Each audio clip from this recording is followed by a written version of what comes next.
Hello সবাইকে। আজ আমি নিয়ে চলে এসেছি একটা নতুন ফেব্রিকের ওপর DIY নিয়ে। অনেকদিন ধরেই ভাবছিলাম করবো, বাট করা হয়ে উঠছিল না। তো 3টে ফেব্রিকের বোতল আগে ভালো করে আমি ধুয়ে নিলাম। ধুয়ে নেওয়ার পরে একটা স্পঞ্জ দিয়ে আর হোয়াইট ফেব্রিক দিয়ে এটাকে আমি ডাব ডাব ডাব করে আমি পুরোটা হোয়াইট করে দিলাম। 3টেকে হোয়াইট করে আমি 3বার কোটিং দিয়েছি, তোমরা চাইলে 2বারও কোটিং দিতে পারো।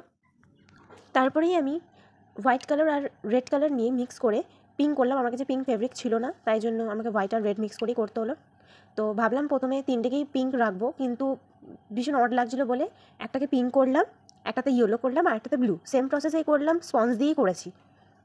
তারপরেও জিনিসটাকে একটু খালি খালি লাগছিলো বলে ভাবলাম যে এইগুলোর উপর কিছু ড্র করবো। তো ভাবছিলাম কী করবো। প্রথমেই আগে পেন্সিল দিয়ে বোতলটার উপর কিটির ফেসটাকে আগে পেন্সিল দিয়ে আগে স্কেচ করে নিলাম। স্কেচ করে নেওয়ার পর আমি 000 বা 00 তুলি দিয়ে তোমরা করতে পারো। আমি 000 তুলি দিয়ে আমি পুরো পেন্টিংটা আমি করেছি।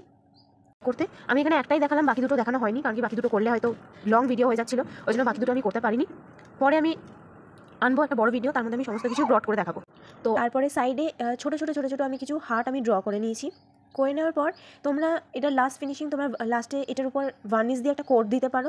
আমি ভার্নিশ দিয়ে আমি কোটিং দিয়েছি, বাট ওটা আমি দেখানো হয়নি ভার্নিশ। তারপরে একটা কার্ডবোর্ড নিয়ে 3টেকেই ওর মধ্যে আমি পেস্ট করে নিলাম। 3টেকেই পেস্ট করার পর ভেতরে অল্প অল্প করে বালি ঢুকিয়ে, আমার কাছে অনেকগুলো ফুল পাতা ছিল প্লাস্টিকের, এগুলো তো জিনিসগুলোকে আমি বসিয়ে দিলাম ওর মধ্যে। ফাইনালি এটা আমার কমপ্লিট হয়ে গেল। এবার দেখো কেমন লাগছে। আমার তো খুব ভালো লাগছে। Thank you.